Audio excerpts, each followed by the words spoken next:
Chaucer. Jeffrey Chaucer, जैसा कि आप सभी लोग जानते हैं, he is called the father of English literature, और उनको जो है फादर ऑफ इंग्लिश पोइट्री भी कहा जाता है, जैसे कि जॉन ड्राइडन ने उनको फादर ऑफ इंग्लिश पोइट्री कहा था। तो उन फादर ऑफ इंग्लिश लिटरेचर या फिर father of English poetry Geoffrey Chaucer को कहा जाता है, और आज उन्हीं के बारे में हम पढ़ने जा रहे हैं। देखिए, इसमें ज़्यादा आपको डिटेल नहीं पढ़नी है, बस जो इम्पोर्टेंट चीज़ें जो कि आपके एग्जाम पॉइंट ऑफ व्यू से है, वो ही चीज़ें आपको इसमें देखनी है। तो कुछ नोट्स मैं आपको जेफरी चॉसर से रिलेटेड मैं पॉइंट वाइज लिखवा देती हूँ, कुछ इंपॉर्टेंट पॉइंट्स है, वो आप नोट कर लीजिए। जो देखिए, जेफरी चॉसर, जैसे कि इनका जो बर्थ है वो 1340 अप्रॉक्सीमेटली, इनकी जो बर्थ डेट है वो एग्जैक्ट कंफर्म नहीं है, कई जगह 42, 43 भी रहता है। तो जो डेट है, बर्थ डेट जो है, दैट इज नॉट कंफर्म, वो कंफर्म नहीं है। इनका जो डेथ है वो 1400 में हो गई थी, 1400 में इनकी डेथ हुई थी। इनके जो फादर थे वो एक वाइन मर्चेंट थे। इनके फादर बेसिकली जो है आपका रॉयल फैमिली में एक तरह से कनेक्टेड थे, या फिर उनके जो रिलेशंस थे, लाइसेंस थे, वो रॉयल फैमिलीज से थे, मोनार्क्स से थे। तो इनका जो इनके जो रिकॉर्ड्स हैं वो भी अवेलेबल है, डॉक्यूमेंटेड है। तो कुछ जैसे कि इनके जो कंटेम्प्रेरीज थे, जैसे विलियम लैंगलैंड है, जॉन वाइक्लिफ है, तो ये जो है इनसे रिलेटेड चीज़ें बहुत कम अवेलेबल है। लेकिन जेफरी चॉसर के बारे में जो डिटेल है वो एक तरह से डॉक्यूमेंट्स में मिलती है। तो Geoffrey Chaucer basically popularly known for his Canterbury Tales, जैसे कि आप सभी ने पढ़ा होगा। कैंटरबरी टेल्स जो है, it is a collection of stories. एक ये लेंथी एपिक है, नैरेटिव एपिक है। एपिक का मतलब होता है कि जो कोई लॉन्ग पोएट्री होती है, नैरेटिव पोएट्री होती है, किसी स्टोरी पर बेस्ड हो, जिसमें कोई हीरो लेजेंड हो, तो उन पर बेस्ड होती है। तो बेसिकली जो जेफरी चॉसर है उनको द कैंटरबरी टेल्स के लिए जाना जाता है। और दूसरा, इंग्लिश जो कि आज हम पढ़ते हैं, उसमें जो कंट्रीब्यूशन है जेफरी चॉसर का, वो बहुत ज़्यादा है। इवन अगर हम बात करें तो इंग्लिश को एक्सपैंड करने का जो क्रेडिट जाता है वो जेफरी चॉसर को ही जाता है। तो कुछ इम्पोर्टेंट चीज़ें हैं वो आप नोट करते जाइएगा। सबसे पहला पॉइंट आप नोट करिएगा इसमें, Chaucer was born in 1340 and died in 1400। Geoffrey Chaucer was born in 1340 approximately, not exact, and died in 1400। अगर किसी को कुछ समझ में नहीं आएगा या फिर कुछ छूटेगा तो वो अपनी ऑडियो अनम्यूट करके क्वेश्चन पूछ सकते हैं दोबारा से, या फिर जो भी इनका छूटा है वो पूछ सकते हैं। नोट कर लिया आप लोगों ने? आप बर्थ कंफर्म नहीं है, श्योर नहीं है, बट 1340 आप नोट कर लीजिएगा। और 1400 में इनकी क्या हो गई थी, डेथ हो गई थी। दूसरा पॉइंट जो आप नोट करिएगा इसमें, सेकंड पॉइंट जो कि इम्पोर्टेंट है, एक्चुअल में जो जेफरी चॉसर थे, उन्होंने अपने टाइम पे 3 रूलर्स का रूल जो है देखा था अपने द होल लाइफ में। तो सबसे पहले व्हेन ही वाज बॉर्न, जब इनका बर्थ हुआ था, तो इस समय पर जो इंग्लैंड में रूल कर रहे थे एडवर्ड थर्ड थे। उसके बाद जब ये बड़े हुए थे, इन्होंने सेकंड जो रूल देखा था वो रिचर्ड सेकंड था। और जिस समय पर इनकी डेथ हुई थी उस समय पर हेनरी फोर्थ जो है इंग्लैंड में आ गए थे। तो इन्होंने अपने लाइफ में 3 रूलर्स का रूल क्या है देखा है। तो नेक्स्ट पॉइंट में आप नोट कीजिएगा, Chaucer was born in the reign of. कई बार क्वेश्चन पूछा जाता है एग्जाम में कि who was the ruler in England when Chaucer was born. जब चॉसर का बर्थ हुआ था, जन्म हुआ था, तो इंग्लैंड में कौन रूल कर रहा था? तो दैट वाज आपका ये एडवर्ड थर्ड। तो नोट कीजिएगा, Chaucer was born in the reign of Edward III, lived through Richard II, lived through Richard II, and died during the reign of Henry IV, died during the reign of Henry IV, died during the reign of Henry IV। Henry fourth के समय पर इनकी क्या हुई थी, death हो गई थी। नेक्स्ट पॉइंट आप जो नोट कीजिएगा इसमें, there were three medieval institutions, there were three medieval institutions, there were three medieval institutions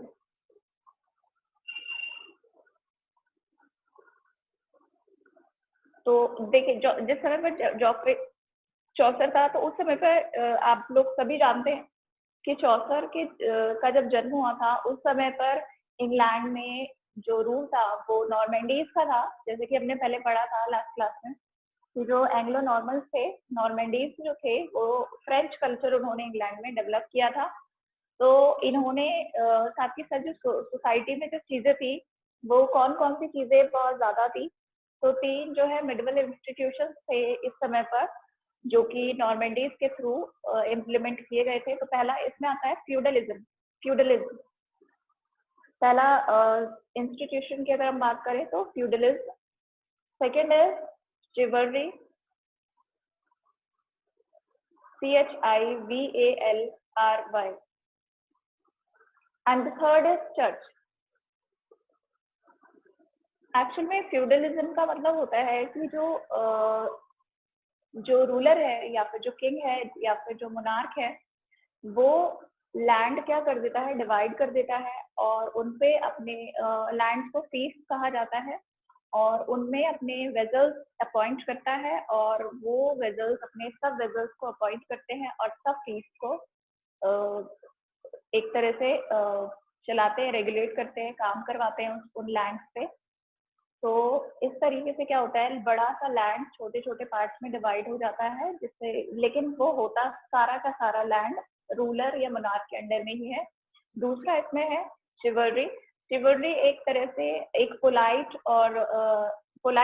behaviour होता है वुमेन्स के प्रति या फिर बच्चों के प्रति। तीसरा है चर्च। चर्च जो है इस समय पे बहुत ज्यादा, एक तरह से हम बात करें तो चर्च बहुत ज्यादा इन्फ्लुएंसिंग था, बहुत ज्यादा पावरफुल था। तो ये तीन मेडिकल इंस्टीट्यूशन थे। तो कई बार एग्जाम में इस तरह का क्वेश्चन पूछ लिए जाते हैं कि which among the following was not the medical institution during Chaucer. तो ये जो तीनों इंस्टीट्यूशन थे वो तो थे ही, इसके अलावा अगर कोई और ऑप्शन है तो वो नहीं होगा। नेक्स्ट पॉइंट में आप नोट कीजिएगा, during the age of Chaucer, during the age of Chaucer the power and prestige of the church, the power and prestige of the church had declined. देखिए जिस समय चौसर का समय था तो उस समय पे चर्च की जो पावर्स थी वो एक तरह से डिक्लाइन का धीरे धीरे कम होने लग गई थी। पर उसकी कमी का रीजन क्या था, क्यों कम हो गई थी, क्यों कम हो रही थी? एक्चुअल में उस समय पे एक राइटर थे जॉन वाइक्लिफ, तो ये भी थे, इनके साथ साथ विलियम लैंगलैंड और आपके ये जॉफरी चौसर भी। तो इन्होंने क्या किया था, इंग्लिश, अपनी जो इंग्लिश राइटिंग की थी, इंग्लिश लिटरेचर से लोगों को क्या किया था, बहुत ज्यादा इन्फ्लुएंस किया था। बल्कि जॉन वाइक्लिफ ने बाइबल जो कि लैटिन में थी उसका इंग्लिश ट्रांसलेशन किया था। हर कोई लैटिन नहीं पढ़ सकता है। जैसे अगर हम बात करें, अगर हमारे जो हॉली बुक्स हैं वो अगर संस्कृत में हो तो everybody will not be able to understand, क्योंकि जिसको संस्कृत आती है वो उसको समझ सकता है, बाकी लोग उसको नहीं समझ सकते हैं। लेकिन अगर वो हिंदी में होती है तो everybody will be able to read है, सब लोग उसको पढ़ सकते हैं, समझ सकते हैं कि एग्जैक्टली हॉली बुक्स में क्या लिखा है। तो इसी तरह से क्या हुआ था, उस समय पर बाइबल का ट्रांसलेशन इंग्लिश में किया गया था, जिससे कि बहुत सारे लोग ऐसी चीजों के बारे में लोगों को पता चला जो कि चर्च अपने फायदे के लिए यूज किया करता था। बुक्स में, हॉली बुक्स में इस तरह का कोई भी जिक्र नहीं था।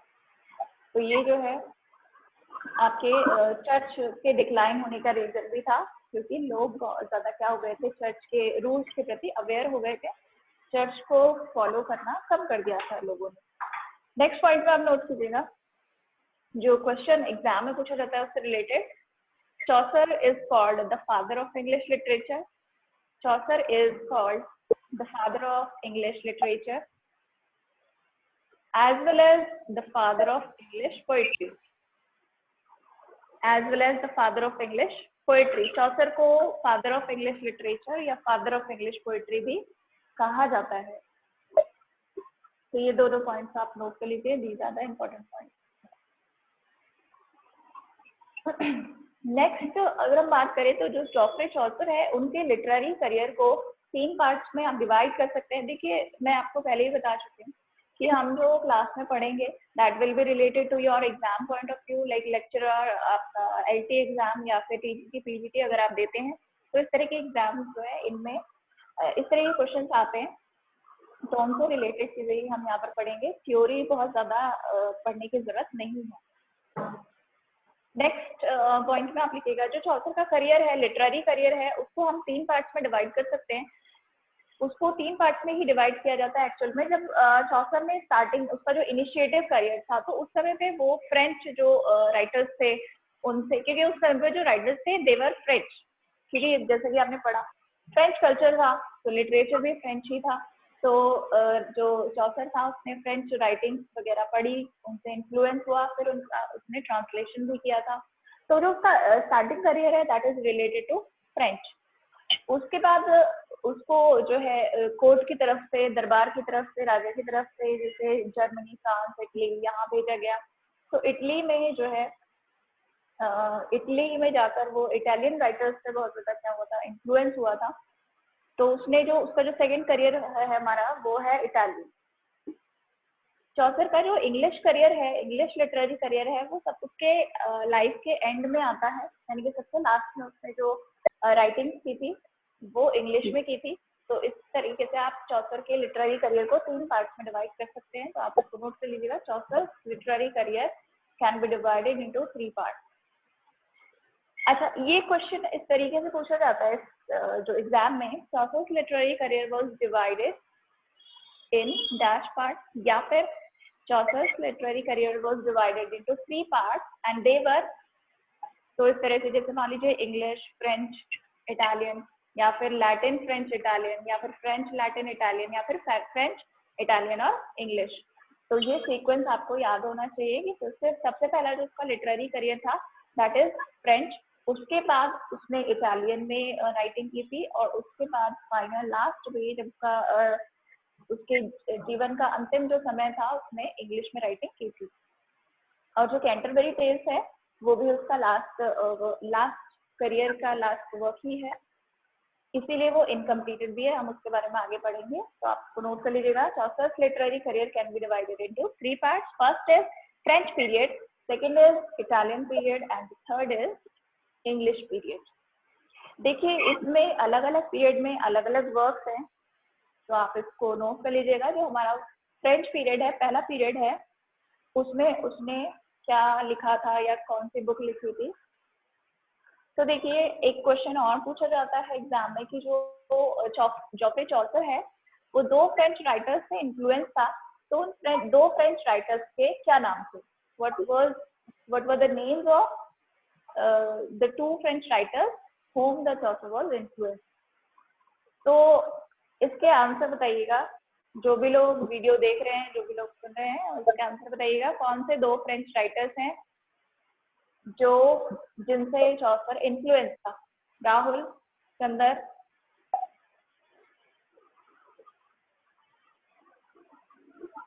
आप लोग अगर लेक्चर सुन रहे हैं तो आप जो है आंसर दीजिएगा इसका। तो चौसर 2 फ्रेंच राइटर्स कौन से थे वो जिनसे इन्फ्लुएंस था? एक तो होमर था मैम, दूसरे का पता। होमर? एक होमर नहीं, एक्चुअल में जो फ्रेंच राइटर्स थे उनके नाम आप नोट कर लीजिएगा।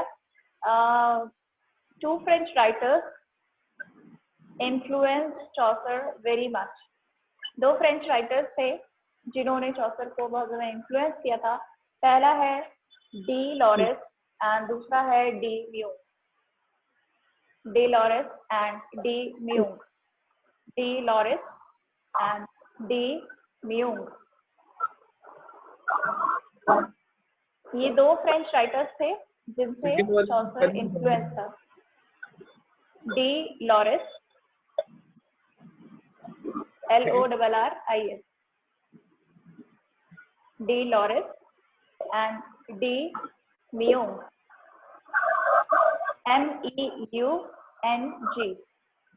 Meung.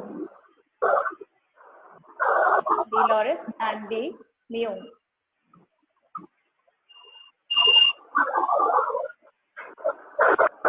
नेक्स्ट आप नोट कीजिएगा, नेक्स्ट पॉइंट नोट कीजिएगा. Chaucer translated their Romaunt of the Rose.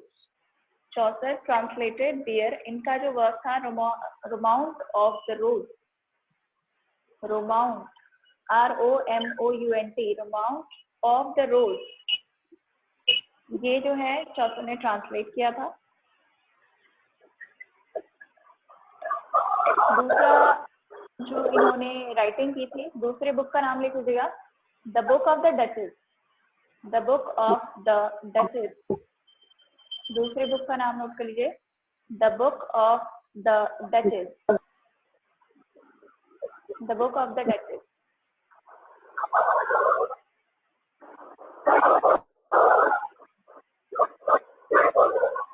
देखिए, जो the book of the duchess है वो आपका इनके पेट्रार्क थे, इनके एक पेट्रार्क थे जॉन ऑफ गॉन. तो इनकी वाइफ थी ब्लांच. तो ब्लांच की डेथ पर ये बुक लिखी गई थी, किताब लिखी गई थी ब्लांच की डेथ के बाद. तो कई बार क्वेश्चन पूछा जाता है कि which among the following book is written on after the death of Blanche. तो ब्लांच की डेथ के बाद जो किताब लिखी गई थी, ब्लांच की डेथ से रिलेटेड जो बुक है उसका नाम है द बुक ऑफ डचेस. तो द बुक ऑफ डचेस जो है, it was written on the death of Blanche. B-L-A-N-C-H-E, Blanche. तो ये बुक लिखी गई थी. नेक्स्ट आप नोट कीजिएगा. अगर आप इसमें नोट करना चाहें तो आप ये भी नोट कर सकते हैं कि Blanche was the wife of John of Gaunt. John of Gaunt एक तरह से जो चौसर थे उनके पेट्रार्क थे, संरक्षक थे. नेक्स्ट पॉइंट पे आप नोट कीजिएगा.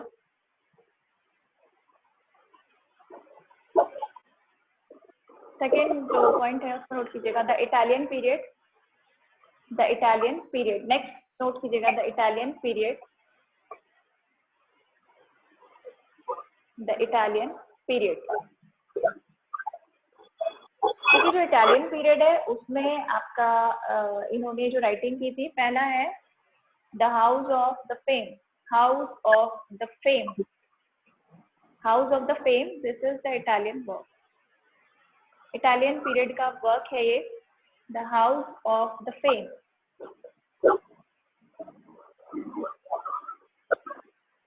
दूसरा इसमें नोट कीजिएगा, द पार्लियामेंट ऑफ. मैम ये डिस्टरबेंस आ रही है पीछे से. ये आई को बोल दो.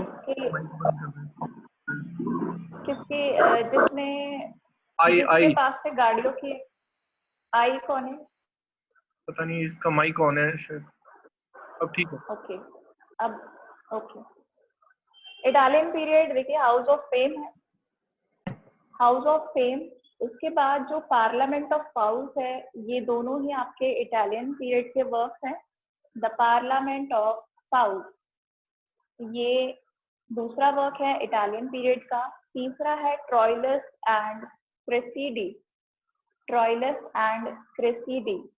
देखिए, एक विलियम शेक्सपियर का भी है ट्रोइलस एंड क्रेसिडा, लेकिन ये जो ट्रोइलस एंड क्रेसिडी है, this is the worth novel.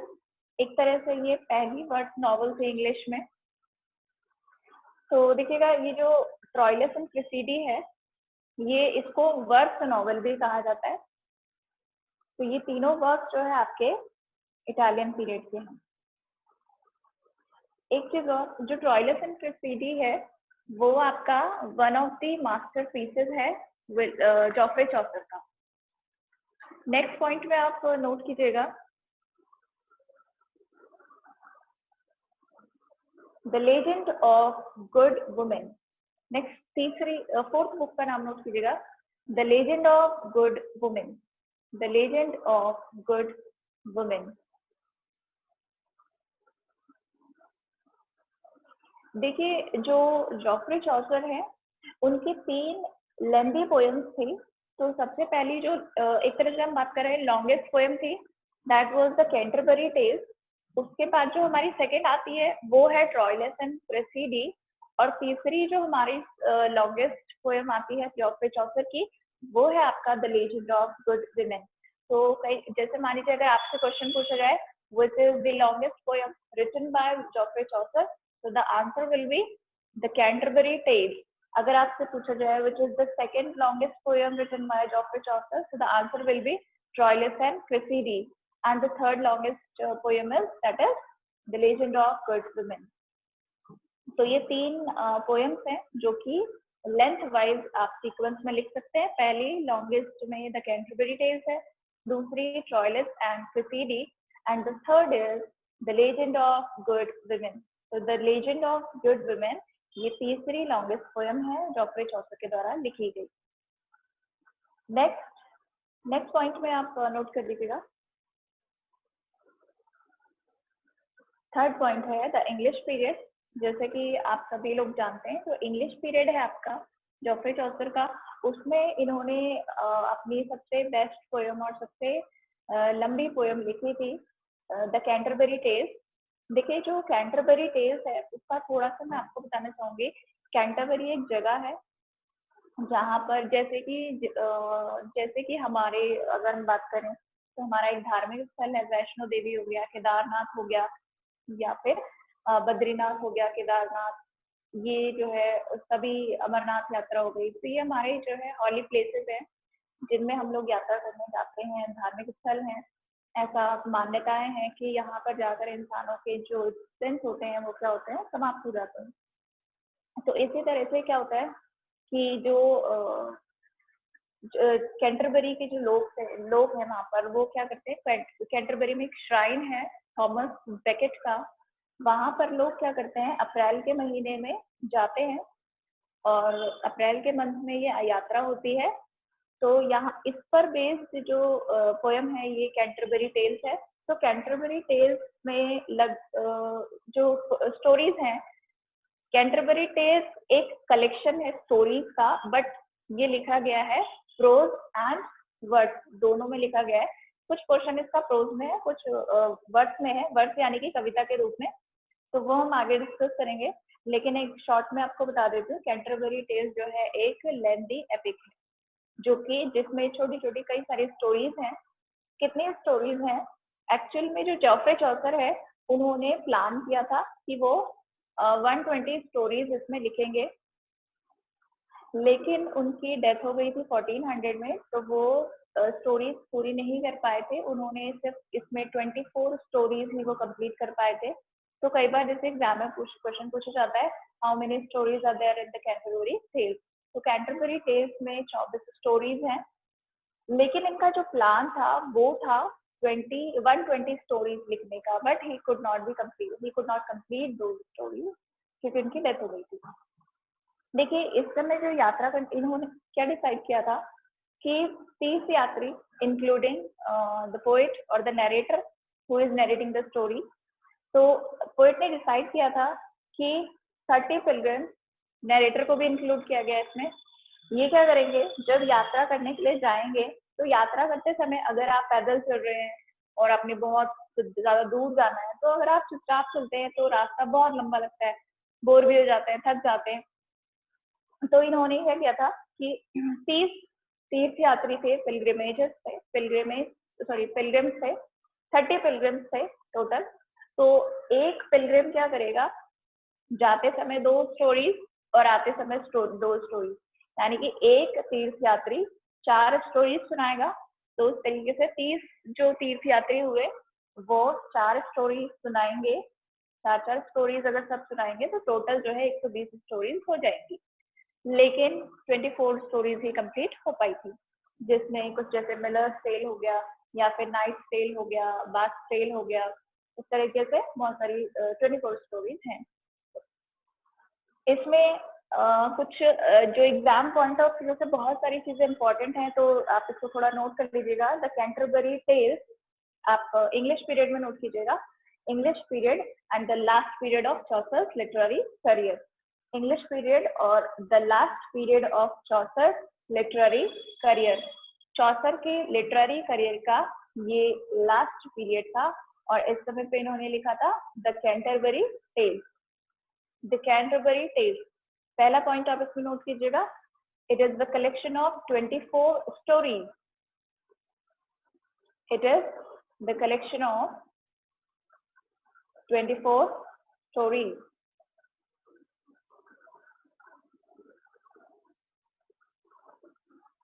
Next point में नोट कीजिएगा.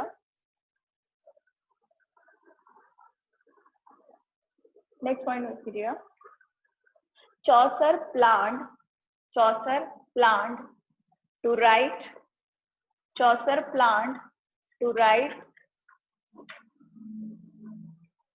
120 stories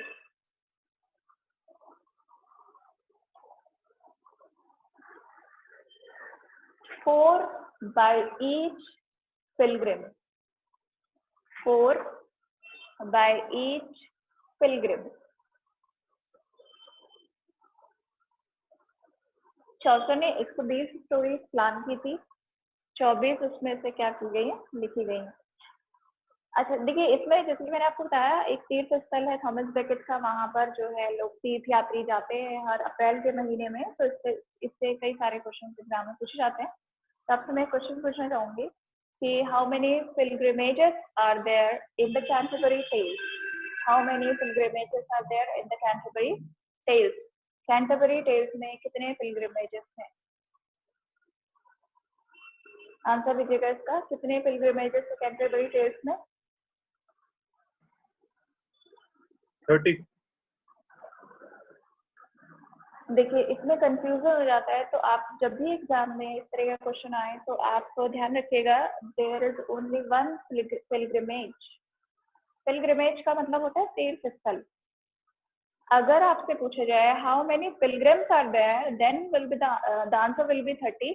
बट आपसे पिलग्रिमेज पूछा जाए तो दैट विल बी ओनली 1, क्योंकि पिलग्रिमेज 1 ही है थॉमस बेकेट का.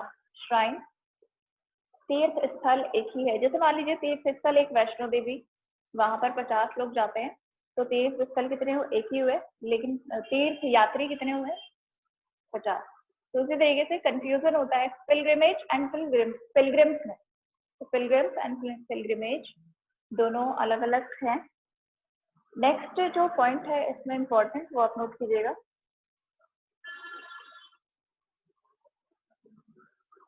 There is a shrine of Saint Thomas Becket in Canterbury. There is a shrine of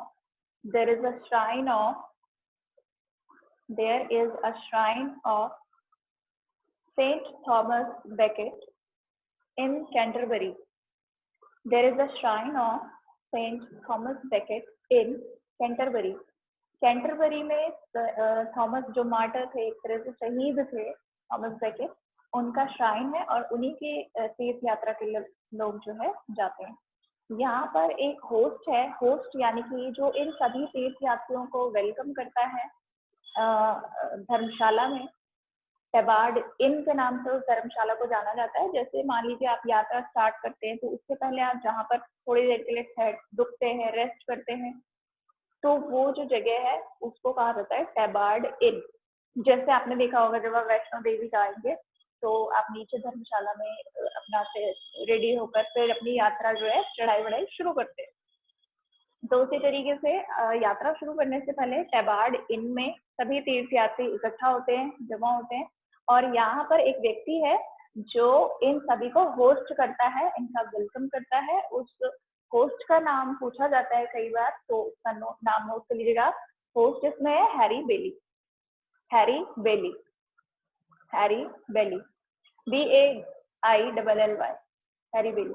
Harry बेली जो है होस्ट है इसमें, जो कि सभी तीर्थयात्री को वेलकम करता है. नेक्स्ट पॉइंट में नोट कीजिएगा.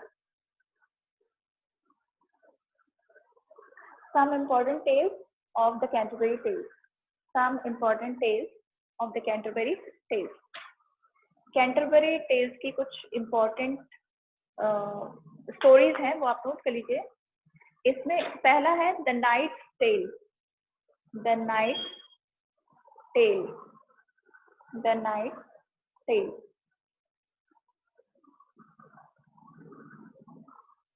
दूसरा इसमें है The Miller's Tale, Miller, MILLER apostrophe S, Miller's Tale।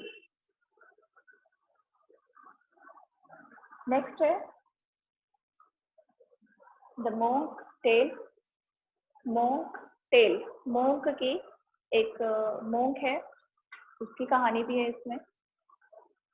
Next में नोट कीजिएगा The Reeve's Tale, Reeve REEVE apostrophe S। Next है The Wife of Bath Tale, The Wife of Bath BATH apostrophe S, Bath Tale, The Wife of Bath Tale, Tale कहानी। Next है The Clerk's Tale, clerk, clerk होता है, Clerk's Tale। और इस तरीके से बहुत सारी स्टोरीज, जैसे कि 24 स्टोरीज हैं, बट इसमें जो इम्पोर्टेंट है वो कुछ ये ही हैं, और भी हैं वैसे, बट आपके एग्जाम में उतनी ज़्यादा नहीं आते। नेक्स्ट पॉइंट पे आप नोट कीजिएगा। अच्छा, एक क्वेश्चन आता है एग्जाम में कि which among the following is the fragment of Chaucer. तो ये जो कैंटरबरी टेल्स है, कैंटरबरी टेल्स जो है आपका, इसको फ्रेगमेंट भी कहा जाता है। फ्रेगमेंट का मतलब होता है एक तरह से किसी कंप्लीट चीज का एक पार्ट, टुकड़ा, छोटा। तो देखिए, जैसे कि मैंने आपको बताया 120 स्टोरीज प्लान की गई थी, but all stories could not be completed just because he died. तो ये जो है 24 स्टोरीज है, तो 120 स्टोरीज में से 24 स्टोरीज ही कंप्लीट हो पाई थी। तो this is also called the fragment. इसको फ्रेगमेंट भी कहा जाता है और इनकम्प्लीटेड भी कहा जाता है। जैसे मान लीजिए क्वेश्चन आपसे पूछा जाए कि क्या कैंटरबरी टेल्स इनकम्प्लीटेड वर्क है, तो yes, this is the incompleted work because all the stories could not be completed. Next point में आप नोट कीजिएगा, इसको भी आप नोट कर लीजिए कि the Canterbury tales is fragment और incompleted work by Chaucer. Next point में नोट कीजिएगा,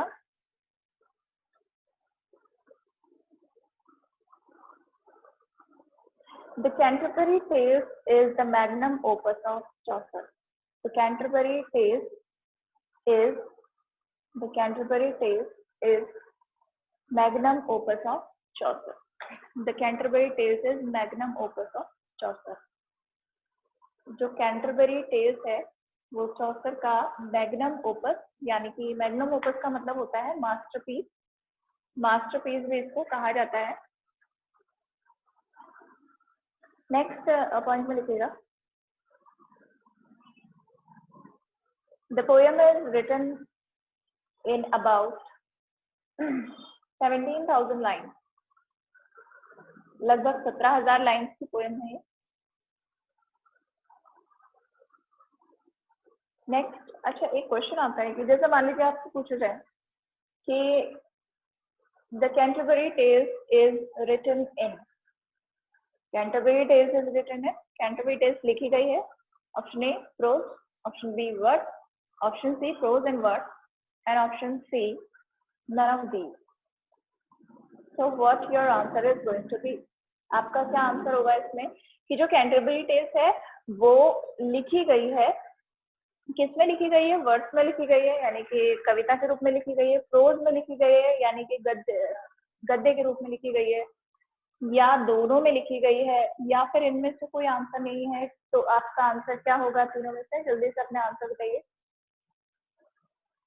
जो कैंटरबरी टेल्स है वो किस में लिखी गई है? प्रोज में, वर्ड्स में, या दोनों में, या फिर इनमें से कोई सा नहीं? मैम बोथ होगा, both words and prose. Correct. जो कैंटरबरी टेल्स है वो बोथ वर्ड्स में भी लिखी गई है, प्रोज में भी लिखी गई है। नाउ द नेक्स्ट क्वेश्चन, ये ज्यादा किसमें लिखी गई है, ज्यादा प्रोज में लिखी गई है या वर्ड्स में लिखी गई है? ज्यादा प्रोज में है या फिर ज्यादा वर्ड्स में है, किसमें लिखी गई है? प्रोज में ऐसा ज्यादा प्रोज में लिखी, दो है वर्स। प्रोज में है या फिर वर्ड्स में? वर्ड्स में जाता है। करेक्ट। वर्स में जो जाता है, कैंटरबरी टेल्स है प्रोज में कम है। इसका जो मोस्ट ऑफ दी सेक्शन है वो वर्ड्स में ही लिखा गया है, बिकॉज दिस इज पोएम। तो ज्यादातर इसका जो सेक्शन है वो वर्ड्स में ही है, प्रोज में बहुत कम है। तो आप नोट कर लीजिएगा, ये भी एक इम्पोर्टेंट पॉइंट है, आप नोट कर लीजिए। The Canterbury tales is mostly written in words. The Canterbury tales is mostly written in words. जो कैंटरबरी टेल्स है वो ज्यादातर आपकी वर्ड्स में ही लिखी गई, और कुछ पार्ट है, कुछ सेक्शन है जो कि प्रोज में है। तो एक क्वेश्चन जो पूछे जाते हैं एग्जाम में, कुछ इस तरह के क्वेश्चन ही पूछे जाते हैं। अच्छा, एक चीज और, जो एग्जाम में क्वेश्चन आता है पिलग्रिम्स का कि how many pilgrims are there, तो दे कंसिडर ओनली 29। जो हमारा आंसर है वो 29 ही होगा, क्योंकि जो कमीशन है वो 29 को ही करेक्ट आंसर मानते हैं, बिकॉज इसमें नरेटर को इंक्लूड नहीं किया जाता है, इनकी स्टोरीज इंक्लूड नहीं की जाती है। तो ये जो है इसलिए आंसर इसका 29 ही होता है। तो अगर आपके पास 29 आंसर आता है ऑप्शन में, तो आपका आंसर 29 ही होगा। नेक्स्ट कुछ क्वेश्चन है जो कि मैं आप लोगों से कैंटरबरी टेल से रिलेटेड पूछना चाहती हूँ, या फिर जो भी अभी तक आपने चौसर से रिलेटेड पढ़ा, आप उनके आंसर अभी बताइएगा। चौसर, जो जॉफ्रे चौसर है, उनके जन्म के समय पर रूलर कौन था? Who was the ruler during the reign of Geoffrey Chaucer? England में कौन रूल कर रहा था उस समय पर?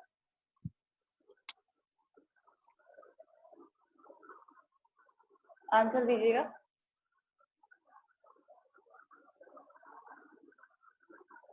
जैसे कि मैंने आपको लिखा था, रिचर्ड थर्ड जो है इस समय पर इंग्लैंड में रूल कर रहे थे, रिचर्ड थर्ड।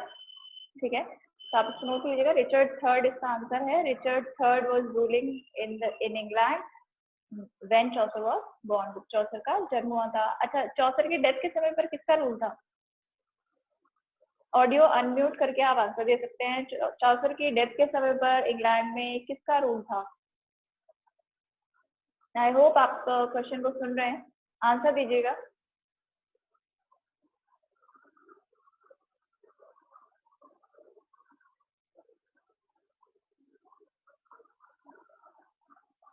अगर आप क्वेश्चन को सुन रहे हैं प्लीज आंसर दीजिए। चौसर की डेथ के समय पर हेनरी फोर्थ का रूल था। अच्छा, ये बताइए, चौसर के लाइफ स्पैन में किसका रेन था? जब चौसर बड़ा हुआ था, एडल्ट हुआ, उस समय पे कौन रूल कर रहा था इंग्लैंड?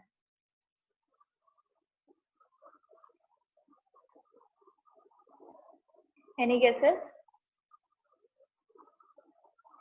अच्छा, एक चीज और मैं आपको बताना चाहूंगी, चौसर के समय पर एक हिस्ट्री में 100 ईयर वॉर आता है। तो चौसर के समय पर ही हुआ था वो 100 ईयर वॉर।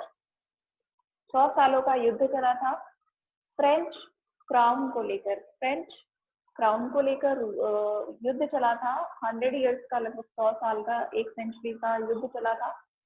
तो 100 ईयर्स वॉर जो है ये भी देखा था चौसर ने। नेक्स्ट क्वेश्चन आपका है, जो कैंटरबरी टेल्स है वो चौसर के लिटरेरी करियर का कौन से पीरियड से बिलोंग करता है, कौन से पीरियड से रिलेटेड है? आंसर दीजिएगा। अगर आप सुन रहे हैं तो आप आंसर दीजिए। ऑडियो अनम्यूट करके आप आंसर दे सकते हैं। अगर आप सुन रहे हैं तो आप आंसर दीजिए। चौसर के लिटरेरी करियर का कौन से पीरियड से बिलोंग करता है the Canterbury Tales? I hope you are listening. देखिए, अगर आप सुन रहे हैं तो आप रिस्पॉन्ड कीजिए।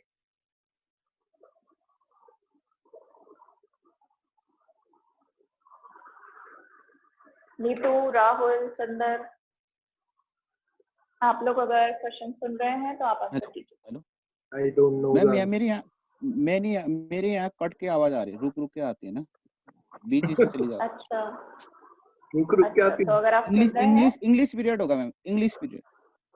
English period. The book of duchess कौन से पीरियड से है? द बुक ऑफ डचेस कौन से पीरियड से बिलोंग करती है? The book of duchess, Rahul, the book of duchess कौन से पीरियड से है? Of duchess hmm, I don't no. आपने नोट नहीं किया? अभी मैंने लिखवाया था। किया तो था कुछ, Did you book note of that Dutch, down? बस इतना लिखा है मैंने, कौन सा ट्रांसलेट period? हुई थी, यही लिखा बस। The book of duchess translate नहीं हुई थी, the romaunt of the rose translate हुई थी।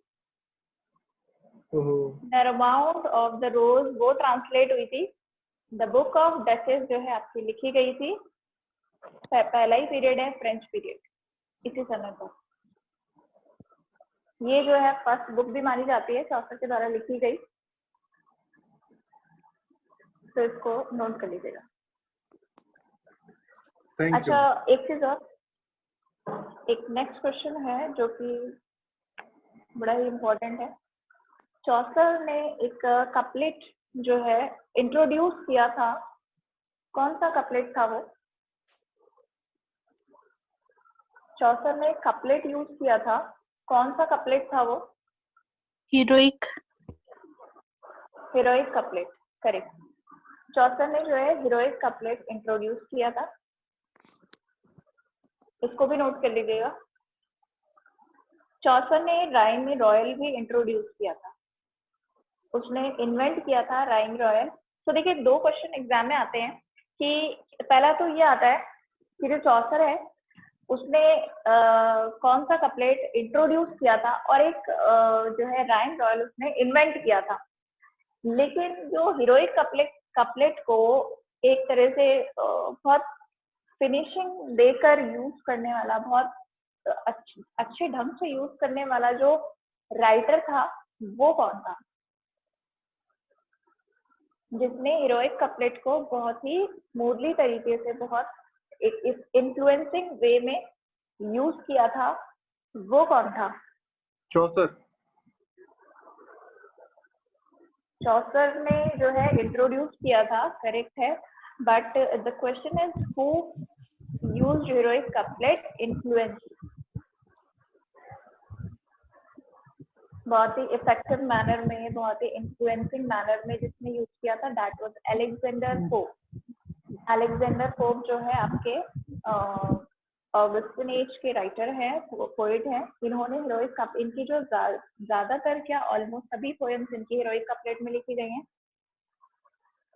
देखिए, हीरोइक कपलेट आपका राइमिंग कपलेट होता है, पेंटामीटर को फॉलो करता है, ये हम आगे पढ़ेंगे क्लास में, फिलहाल आप इसको नोट कर लीजिएगा।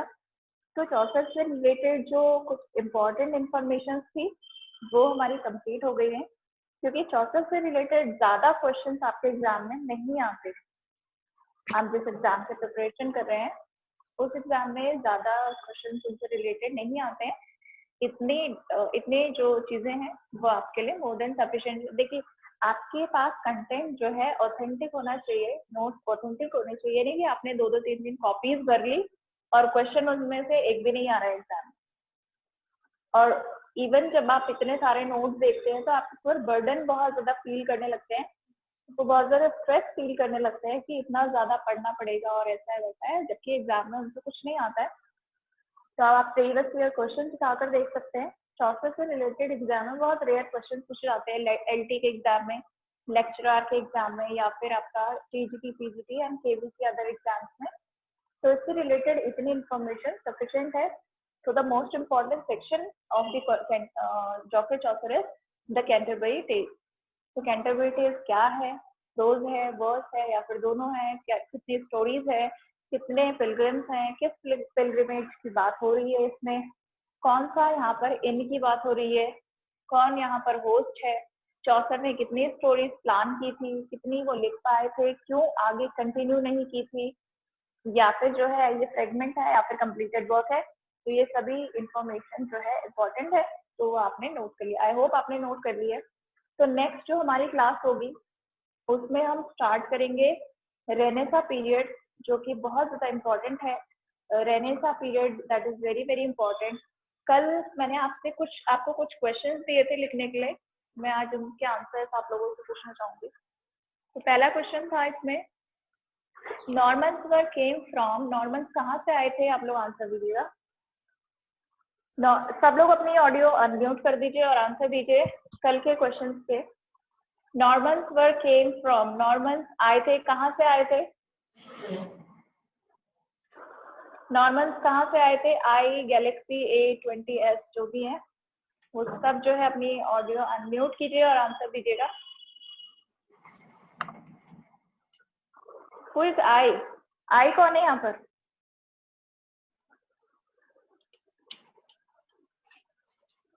आप मुझे सुन पा रहे हैं तो आंसर दीजिएगा।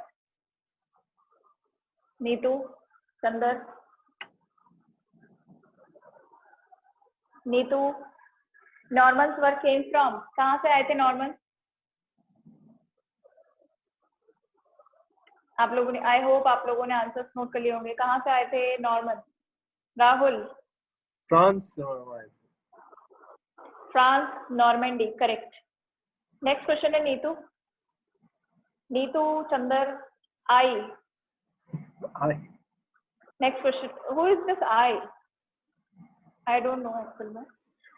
To record memorable event Normans brought with them, चलिए मैं इनके आंसर्स आप लोगों को बता देती हूँ, आप आंसर्स नोट कर लीजिए। जो दूसरा क्वेश्चन है हमारा, to record memorable events Normans brought with them, Normans अपने साथ क्रॉनिकल्स लेकर आए थे। क्रॉनिकल का मतलब होता है एक तरह से एक जो रिकॉर्ड्स होते हैं उनको मेंटेन करके रखना, राइटिंग्स में उनको संभाल कर रखना, क्रोनोलॉजिकल ऑर्डर में सारे इवेंट्स को नोट डाउन करके एक तरह से लाइब्रेरी जैसे हम अपने जो भी इम्पोर्टेंट चीजें होती है उनको डायरी में लिखकर लाइब्रेरी में रख देते हैं। तो इसी तरह से क्रॉनिकल्स जो है आपका क्रोनोलॉजिकल ऑर्डर्स में जो इवेंट्स होते हैं उनको लिख कर रख देना, दैट इज कॉल्ड क्रॉनिकल्स। क्योंकि मैंने आपको बताया इससे पहले जो लिटरेचर था दैट वाज ऑलमोस्ट वर्बल, यानी कि मैंने आपको इवेंट्स बताया, आपने किसी और को बताया, इस तरह से वर्बल आगे चलता रहेगा। We don't have any literary proof, हमारे पास कोई भी राइटिंग प्रूफ नहीं होगा उस चीज का, बट नॉर्मन्स ने क्या किया था, राइटिंग में इसको क्या करके संभाल के रखा था। नेक्स्ट क्वेश्चन है हमारा, whom did Normans defeat in the battle? Normans ने बैटल में किसको डिफीट किया था? So the answer is, Norman ने बैटल में एंग्लो सैक्सन किंग को डिफीट किया था और उसका नाम था Harold Godwinson. Anglo Saxon king Harold Godwinson. जो नॉर्मन्स ने एंग्लो सैक्सन किंग को डिफीट किया था, नॉर्मन की तरफ से जो लीड कर रहा था, जो जीत गया था युद्ध, वो था आपका विलियम। और युद्ध जीतने के बाद ही इसको कहा जाने लगा था विलियम द कॉन्करर, तभी से इसको टाइटल दिया गया था विलियम द कॉन्करर, जो कि नॉर्मन ड्यूक था, ड्यूक ऑफ नॉर्मेंडी था। और उसके बाद जब वो इंग्लैंड में जाकर बस गए थे तो तभी से इनको एंग्लो नॉर्मन कहा जाने लगा था। और इन्होंने जो है एंग्लो सैक्सन के हेरोल्ड गॉडविनसन को हराया था बैटल ऑफ हेस्टिंग्स में, नॉर्मन कॉन्क्वेस्ट में, जो कि 1066 में हुआ था। नेक्स्ट क्वेश्चन है हमारा, the two main forms of romantic period या रोमांस पीरियड, जैसे कि everybody knows about the Norman culture, Norman period. इस समय पर जो रोमांस था उसकी दो कुछ फॉर्म्स थी, जैसे इनके जो रोमांस थे they were based on the stories of King Arthur. तो पहला है किंग आर्थर, दूसरा है द वॉर ऑफ ट्रॉय का युद्ध, इसके बारे में हम आगे डिस्कस करेंगे। जैसे आपका अलेक्जेंडर द ग्रेट, ये आपने नाम सुना होगा। तो इन सभी के जो है रोमांस से रिलेटेड, रोमांस का मतलब यहाँ पर लेजेंडरी वर्क से है। रोमांस का हर एक पीरियड में, जैसे कि अगर हम आगे रोमांटिक पीरियड पढ़ेंगे तो वहां पर रोमांस का मतलब the love for the nature, उससे रिलेटेड है। और यहाँ पर हमारा जो रोमांस से मतलब है वो है the love for the country, the love for the nation, the love for the people. तो इस तरह से जो शूरवीर होते हैं उनके प्रति जो है प्रेम की भावना, उसी को रोमांस से रिलेट किया गया है। नेक्स्ट है हमारा question, battle of Hastings was fought in the year. तो मैंने आपको बताया था जो बैटल ऑफ हेस्टिंग्स है वो 1066 में लड़ा गया था William the conqueror, William Duke of Normandy के बीच में और Harold Godwinson Anglo Saxon king के बीच में, जिसमें एंग्लो सैक्सन किंग हेरोल्ड गॉडविनसन हार गया था और विलियम ड्यूक ऑफ नॉर्मंडी क्या हो गया था, जीत गया था और इंग्लैंड में जाकर वो लोग बस गए थे। नेक्स्ट क्वेश्चन है who is the author of history of the Brayton. History of Brayton जो कि नॉर्मन पीरियड में एक बड़े ही इंपॉर्टेंट राइटर हैं, आपने नाम सुना होगा, Geoffrey of Monmouth. Geoffrey of Monmouth, इन्होंने जो है लैटिन राइटर है वैसे ये, साउथ ईस्ट वेल्स से, वेल्स जो है आपका England, Wales Scotland, Great Britain के जो पार्ट है, तो वेल्स से ये बिलोंग करते थे और ये लैटिन राइटर थे, लैटिन ऑथर थे। जैसे कि मैंने आपको बताया फ्रेंच से पहले इंग्लैंड में, वेल्स में, स्कॉटलैंड, यहाँ पर जो लिटरेचर था that was written in Latin और ग्रीक, लैटिन और ग्रीक में था। तो ये लैटिन राइटर थे जिन्होंने लैटिन में ही लिखा था आपका the history of Britain. Next है, अगर किसी को नाम समझ में नहीं आया हो तो मैं एक बार फिर से बोल देती हूँ, Geoffrey of Monmouth, MONMOUTH, Geoffrey of Monmouth. Next question था हमारा, old English period is also known as, old English period को एक और नाम से जाना जाता है, तो आंसर है इसका the Anglo Saxon period. Anglo Saxon period को ही ओल्ड इंग्लिश के नाम से जाना जाता है। नेक्स्ट क्वेश्चन है हमारा, the Norman period extends from, Norman period कब से कब तक चलता है। तो जो नॉर्मन पीरियड है हमारा वो 1066 से लेकर लगभग 1340 तक चलता है, 1340 तक चलता है। नेक्स्ट है हमारा, नेक्स्ट क्वेश्चन है, name the 3 tribes of Anglo Saxon period. Anglo Saxon period की जो 3 ट्राइब्स हैं, एंजल्स, ज्यूज एंड सैक्सन, ये 3 ट्राइब्स हैं, जर्मनी की ट्राइब्स हैं, ये जर्मैनिक ट्राइब्स हैं जिन्होंने इंग्लैंड में आक्रमण किया, हमला किया और वहीं जाकर बस गए। उसके बाद नॉर्मन फ्रेंच ने हमला किया और वो वहीं जाकर बस गए। तो ये 3 ट्राइब्स थी, ज्यूज and Angles and Saxon. And the last question, who raised the East Midland dialect into the level of a widely acclaimed language? So the answer is Geoffrey Chaucer. Geoffrey Chaucer को ही credit जाता है English को expand करने का, इसको acclaimed knowledge language बनाने का। तो आज के लिए इतना ही, कल से हमारा स्टार्ट होगा। आज से रिलेटेड कुछ ज्यादा क्वेश्चंस नहीं है, जो कि इंपॉर्टेंट चीजें थी वो मैं आपको ऑलरेडी लिखवा चुकी हूँ। कल जो हमारी जो लेक्चर होगा, कल संडे है, नेक्स्ट लेक्चर जो होगा हमारा मंडे को, तो वो हमारा वहां से स्टार्ट होगा द रेनेसा पीरियड। रेनेसा क्या होता है या फिर रेनेसा पीरियड कब से कब तक चलेगा, ये सारी चीजें आप लोग भी पढ़कर आइएगा। तो नेक्स्ट हम स्टार्ट करेंगे रेनेसा पीरियड, जिसमें कि हमारा स्टार्ट होने वाला है the father of English drama William Shakespeare. चलिए आज के लिए इतना ही।